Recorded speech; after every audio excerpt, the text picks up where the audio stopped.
क्या आपके घर पर भी आपकी माताएं बहनें सुबह उठकर जल्दी खाना बनाती हैं? तो यह वीडियो आप सभी लोगों को देखना अति आवश्यक है, क्योंकि इस वीडियो के माध्यम से आपको पता चलेगा कि वह कौन सा घर है जिस घर में माता लक्ष्मी ठहरती हैं और वह घर कभी भी गरीबी की चपेट में नहीं आता है। प्रिय माताएं बहनों, स्त्री घर की लक्ष्मी मानी जाती है। शास्त्रों के अनुसार स्त्री को धन का दूसरा रूप माना जाता है, क्योंकि जिस घर की महिला सदैव प्रसन्न रहती है उस घर में माँ लक्ष्मी का वास होता है। मित्रों, चलो मैं आप सभी को एक छोटी सी कहानी के माध्यम से इसके पीछे का गौड़ रहस्य बताती हूँ। स्वयं माता लक्ष्मी ने एक कहानी के माध्यम से बताया है, जिसे जानना आपके लिए बहुत ही ज़्यादा महत्वपूर्ण है कि जिसके घर की महिला सुबह जल्दी खाना बनाती है और यह 5 महत्वपूर्ण काम रोज करती हैं, तो उस घर में क्यों स्वयं माता लक्ष्मी जी का वास रहता है। मित्रों, एक समय की बात है, देवर्षि नारद जी आकाश मार्ग से होते हुए जा रहे थे। तब उन्होंने देखा कि एक मनुष्य जो कि बहुत ही गरीब है, वह जमीन पर बैठकर रो रहा है और अपनी फसल को देखे जा रहा है। उस मनुष्य को देखकर देवर्षि नारद बहुत प्रभावित हुए और अपने मन में सोचने लगे कि यह व्यक्ति तो बड़ा ही दुखी जान पड़ता है, मुझे इसके लिए कुछ करना होगा। वह मनुष्य अभी रो ही रहा था कि देवर्षि नारद जी उसके सामने जाकर प्रकट हुए और उस मनुष्य से बोले, हे पुत्र, तुम क्यों रो रहे हो? तुम्हारी इस करुणा में पुकार है के पीछे क्या कारण है? जब उस मनुष्य ने अपनी आंखें खोली तो पाया कि सामने स्वयं नारायण के सबसे बड़े भक्त देवर्ष नारद जी खड़े हैं। उस मनुष्य ने देवर्ष नारद जी को प्रणाम किया और उसने अपनी व्यथा बताई। उस मनुष्य की व्यथा को सुनकर देवर्षि नारद जी सोच में पड़ गए कि मुझे इस मनुष्य की समस्या का समाधान तो करना ही है, तो क्यों ना मैं इसकी समस्या के समाधान के लिए स्वयं माँ लक्ष्मी से जाकर मिल लूँ और उनसे ही पूछ लूँगा कि माँ ने इस मनुष्य का घर क्यों छोड़ा जिस वजह से यह गरीब हो गया है।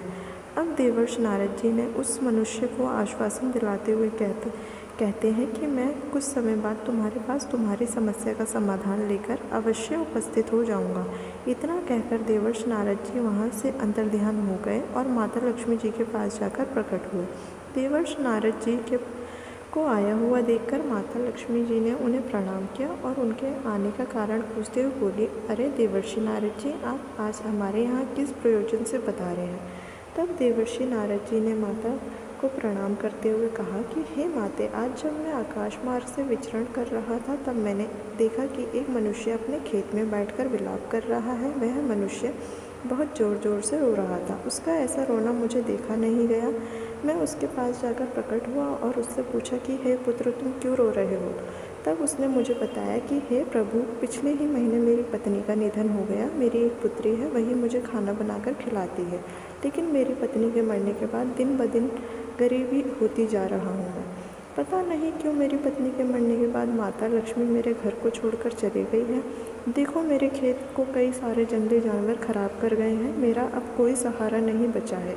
देवर्षि नारद जी आगे कहते हैं, हे माते, जब उस मनुष्य ने मुझे ऐसे करुण शब्द कहे तब मुझसे रहा नहीं गया और मैं इसी प्रश्न का उत्तर जानने के लिए आपके पास आया हूँ। क्या आपने उस मनुष्य का घर क्यों छोड़ा? ऐसा कौन सा पाप हो गया था उस मनुष्य से जिसकी वजह से आपने उसके घर को ही त्याग दिया? देवर्षि नारद जी की बात सुनने के बाद अब माता लक्ष्मी कहती हैं, नारद जी, आपने मुझसे यह जो प्रश्न किया है यह कलयुग की समस्त स्त्रियों के लिए बहुत ही लाभप्रद है।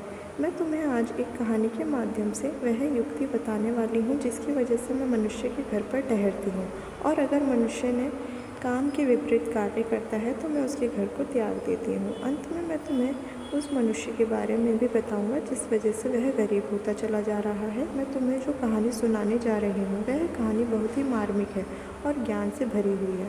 इस कहानी को पूरा देखने वाले मनुष्य के घर में मेरा वास होता है और इस कहानी में बताए गए नियमों को अगर कोई भी स्त्री परिणाम स्वरूप करती है तो मैं उसके घर में वास करती हूँ। अब देवर्षि नारद जी कहते हैं, हे माते, कृपया आप मुझे इस कहानी का अनुसरण करिए, क्योंकि मैंने उस मनुष्य को वचन दिया है कि मैं तुम्हारी समस्याओं का समाधान लेकर तुम्हें बताने के लिए अवश्य आऊँगा। इसलिए हे माते, मेरे वचन को झूठे मत होने देना। देवर्षि नारद जी, मैं आपके वचन को झूठा नहीं होने दूंगी और उस मनुष्य के विषय में मैं आपको अंत में बताऊंगी। अब कहानी का आरंभ करती हुई माता लक्ष्मी जी कहती हैं, एक समय की बात है, किसी नगर में एक श्याम नाम का आलसी इंसान रहता था। वह इतना आलसी था कि खटिया पर जिस तरह करवट लेता था उसी करवट लेटा रह जाता। करवट बदलने में भी उसे परेशानी नज़र आती थी। उसकी पत्नी बेचारी जब किसी काम के लिए उससे कहती थी तभी वह करवट बदलता और पत्नी की तरफ पीठ फेर कर लेटा रहता था। उसकी इन आदतों को देखते हुए पत्नी को विश्वास हो गया था कि वह कभी कुछ नहीं कर पाएगा। एक दिन पत्नी ने बड़े ही प्रेम से उसे समझाया और बोली, मैं जानती हूँ कि तुम्हें खटिया से उठने में कष्ट होता है, किंतु इस तरह एक ही करवट लेटे रहने से भी आदमी नकारा हो जाता है और आप बाहर नहीं जाना चाहते हो तो खटिया पर बैठे बैठे ही कुछ करते रहो। तब वह श्याम ने सोचने लगा, ऐसा कौन सा काम है जिसे खटिया पर बैठे बैठे ही किया जा सकता है। कुछ देर बाद उसकी समझ में बात आई। वह खुश होकर अपनी पत्नी से बोला, अरे सुनती हो, मैंने बैठे बिठाए काम ढूंढ लिया, अब चिंता करने की ज़रूरत नहीं है। तब उसकी पत्नी प्रसन्न हुई कि अब कुछ तो घर का काम होगा। उसने सब्जी की टोकरी में चाकू रखा और उसके आगे रखती हुई बोली, अब बैठे बैठे सब्जी काट डालो। अब सब्जी और चाकू को देखकर वहाँ से किंतु आलसी ने तो उस और ध्यान ही नहीं दिया। थोड़ी देर बाद पत्नी जब सब्जी लेने पहुंची तो पाया कि पतिदेव खटिया पर बैठे हुए मक्खी गिन रहे हैं। 1 2 3 4 5 पत्नी ने देखा उनके बिस्तर पर 7 मक्खियाँ मरी पड़ी है। पत्नी को देखते ही अब श्याम उछलकर बोला, देखा मेरा कमाल, मैंने कितनी फुर्ती से मक्खियों को मौत के घाट उतार दिया है। अब देखना तुम, मैं पूरे दिन में कितनी मक्खियाँ मार सकता हूँ। अब उस आलसी महाराज को तो अब यही धुन सवार हो गई। उसे जहाँ मक्खी दिखती वह वही फट से हाथ मार देता। कई बार तो अपनी ही गर्दन पर इतनी ज़ोर से हाथ जमाया कि उसकी गर्दन टेढ़ी हो गई। कई बार पत्नी की नाक तोड़ दी। मक्खी मारने के चक्कर में उसने घर के बर्तन तोड़ डाले, क्योंकि श्याम ने प्रतिज्ञा कर ली थी कि कम से कम वह 1000 मक्खियाँ मार ही देगा और मारकर ही दम लेगा। जल्द ही वह दिन भी आ गया जब उसकी प्रतिज्ञा पूरी हो गई। अब उस दिन आलसी ने सारे शहर का चक्कर लगाया, कंधे पर बाँस का एक मजबूत डंडा रखा और खुशी से उछलता कूदता अपनी बहादुरी का बखान करता जा रहा था और चिल्लाता जा रहा था कि आज हजारों को मौत के घाट उतार आया हूँ। यह सुनकर लोग भयभीत हो गए। उन सभी को लगा कि उसने हजारों शैतानों को मौत के घाट उतार दिया है जो पास के जंगल में रहते थे। अब यह ऐड सारे शहर में हवा की तरह फैल गई कि उसने हजारों की मौत के घाट उतार दिया है। लोगों ने उसका नाम हजारी मार रख दिया था। आलसी महोदय जिस सड़क या गली से गुजरते थे वहीं लोगों की भीड़ उमड़ पड़ती। सभी उस बहादुर को देखना चाहते थे जिसने हजारों शैतानों को मौत के घाट उतार दिया है। धीरे धीरे हजारमारी सारे राज्य में प्रसिद्ध हो गया। कुछ दिनों बाद उस राज्य पर एक दूसरे राजा ने अचानक हमला बोल दिया। राजा के पास उस समय कोई अच्छा सेनापति नहीं था। उसने दूतों को आदेश दिया कि वह तुरंत सारे राज्य में घूमकर देखें और जहाँ भी उन्हें सेनापति के योग्य कोई युवक दिखाई दे उसे फौरन हमारे दरबार में हाजिर करें। आदेश पाते ही दूर जहाँ तहाँ शहरों में उसके सैनिक घूमने लगे। उन्हीं दिनों में हजारमारी का नाम सर्वत्र गूंज रहा था। दूतों ने जब हजारमारी का नाम सुना तो वह उसके घर पर जा पहुँचे। राजा के दूतों को अपने घर पर आया हुआ देखकर हजारमारी भय से काँपने लगा। वह घर के अंदर एक अंधेरे कोने में दुबक कर बैठ गया। उन सभी सैनिकों ने पत्नी से बातचीत होने पर मालूम हुआ कि राजा ऐसे बहादुर को अपना सेनापति बनाना चाहते हैं जिसने हजारों दैत्य को मारा हो, इसलिए तुम उसे जल्दी हमारे साथ भेज दो। पत्नी को लगा जैसे वह कोई सपना देख रही है। अपने पति को असलियत को वह जानती थी। अब वह सोचने लगी, काश ऐसा हो सकता किसी तरह राजा के दूत हजारमारी को अपने साथ लेकर राजा के दरबार में पहुँचे। उस लंबे तगड़े नौजवान को जब राजा ने अपने सामने खड़ा पाया तो वह मन ही मन बहुत प्रसन्न हुआ और पूछा, तुम्हारा ही नाम हजारमारी है? आलसी बोला, जी हुजूर, मुझे ही हजारमारी कहते हैं। राजा बोला, तुम्हारी बहादुरी के चर्चे हमने सुने हैं। हम चाहते हैं कि शत्रु के साथ हो रहे इस युद्ध में तुम हमारी सेना को संचालन करो। कांपते हुए हजारमारी ने राजा की आज्ञा को स्वीकार कर लिया और इस बात की सूचना अपनी पत्नी को देने के लिए घोड़े पर सवार होकर पत्नी के पास जा पहुंचा और अपनी पत्नी से द्वारा कहे गए सभी शब्दों को कह दिया। यह सुनकर पत्नी की खुशी का ठिकाना ना रहा। उसने सोचा, हजारमारी सेनापति तो बन गया है, परंतु वह शत्रु की सेना का मुकाबला कैसे करेगा? कहीं यह डरपोक आदमी युद्ध के मैदान में घोड़े से उतरकर भाग ना आए तो राजा इसे जीवित नहीं छोड़ेंगे। उसने एक मजबूत रस्सी से हजारमारी को घोड़े से बांधना शुरू किया। हजारमारी ने पूछा, यह क्या कर रही हो? हजारमारी की पत्नी ने जवाब दिया कि मैं आपको घोड़े के साथ बांध रही हूँ। तब हजारमारी ने पूछा कि ऐसा किस लिए कर रही हो? तब पत्नी ने जवाब दिया कि मैं आपको घोड़े से इसलिए बांध रही हूँ कि कहीं आप लड़ाई के लिए उतावले होकर घोड़े से कूद ना पड़े और आप पैदल ही ना लड़ने लगें।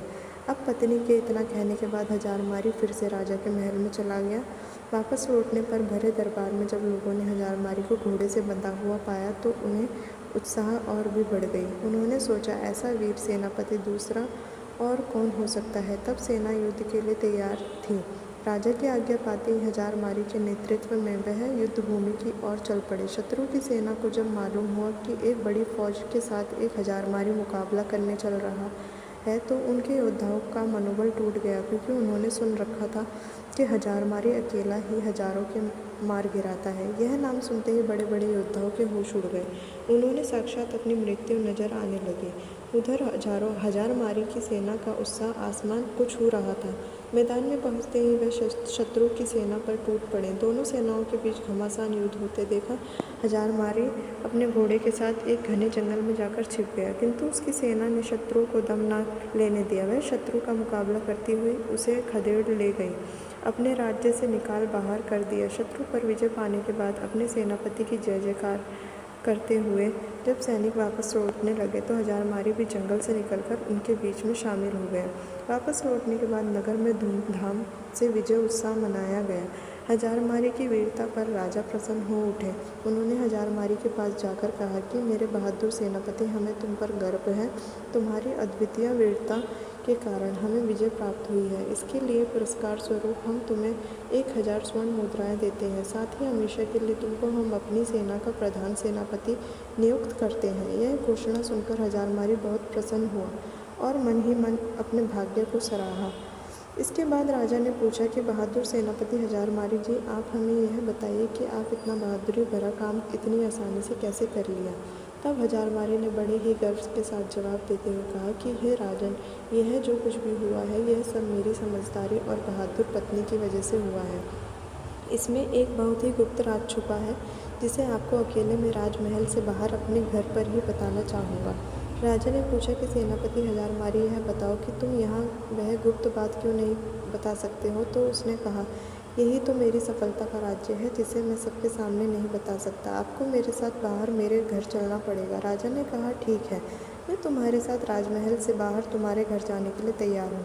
तब राजा और सेनापति दोनों एक साथ राजमहल से सेनापति हजारमारी, जिसका नाम कभी श्याम था, उसके घर चले गए। जब वह घर पहुँचे तो उन्होंने देखा कि सेनापति हजारमारी की पत्नी अपने घर में बैठी हुई बड़ी बेसब्री से अपने पति का इंतजार कर रही थी। जैसे ही हजारमारी की पत्नी ने सुबह सुबह अपने पति और राजा साहब को अपने घर पर आया हुआ देखा, वह तुरंत उठी और राजा साहब के सम्मान के लिए उपयुक्त व्यवस्था करने में जुट गई। फिर राजा का बड़ा ही सम्मान के साथ स्वागत सत्कार किया और वह खाना तो बना ही चुकी थी, तभी उसने राजा साहब को खाने के लिए भी चौकी सजा दी और राजा साहब को सुबह सुबह ही अच्छा खाना खिला दिया। अब हजारमारी बोला, हे महाराज, अब तो आपने देख ही लिया होगा और समझ भी गए होंगे कि मेरी जीत का असली राज्य क्या है। तब महाराज ने कहा, सेनापति जी, आप कहना क्या चाहते हैं।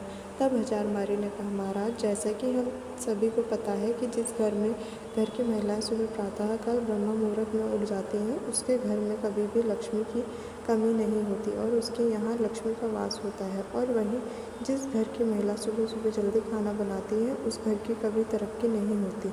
अब हजारमारी आगे कहता है, राजा साहब, हम सभी लोग यह जानते हैं कि जिस घर में सुबह जल्दी खाना बन जाएगा तो उस घर की तरक्की कुछ ऐसे होती है। सुबह जल्दी खाना बनेगा तो घर के बच्चे जल्दी स्कूल के लिए भी चले जाएंगे और यदि कोई व्यक्ति कहीं काम करता है या फिर किसी कोई ज़रूरी काम है तो वह घर से कभी भी खाली पेट नहीं जाएगा। वह कहीं भी खाना खाने के बाद जा सकता है और अपना पूरा काम पूरी लगन और मन से कर सकता है। तो सुबह सुबह जो भी स्त्री जल्दी खाना बना लेती है उसके घर में तरक्की होना बिल्कुल तय है। हजारमारी ने फिर राजा साहब से जो भी उसके जीवन में अपनी पत्नी के प्रति सहायता की बातें जीतनी भी थी और वह युद्ध में किस प्रकार से जीता था, यह सब राजा साहब को बता देता है। तब राजा साहब यह सब जानने के बाद कहते हैं, आपने बिल्कुल सही कहा सेनापति जी।